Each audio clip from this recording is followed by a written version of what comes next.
Now and only on RTV6, a riot at a local group home. Some say employees lost control of the facility. Others say it's the cost of treating challenged kids. It is one of the most debated topics in the current legislative session, and now there's word that a civil rights bill protecting gender identity could get support from both parties. The tragic accident that took the life of their principal still fresh in their minds. Students return to Amy Beverland Elementary as a community comes together to honor Susan Jordan's legacy.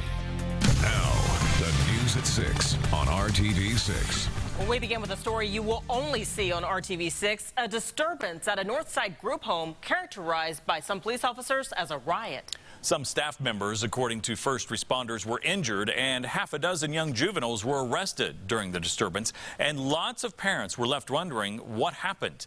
RTV6's Jack Reinhardt went looking for answers today and reports now on what he found out. The 6 juveniles, ranging in age from 9 to 15, were released from juvenile detention this afternoon and returned to the Courage Center. The facility, located at 21st and Central Avenue, is home to preteens and young teens described as the most traumatized victims of abuse, neglect, and mental illness. And the Children's Bureau acknowledges that their behaviors have put them in contact with law enforcement and sometimes arrest. The parents of a 10-year-old arrested last night didn't want to give their names, but said they believe staff may have turned a bad situation worse. And when you're dealing with other people's children, you have to do things with a fine-tooth comb. You can't just willy-nilly just come up here and come to your job. These are people's children that you're dealing with. Right. Are you concerned about your child being here in light of what happened last night? Yeah. As many as 15 police officers and supervisors responded last night to the disturbance at the Courage Center.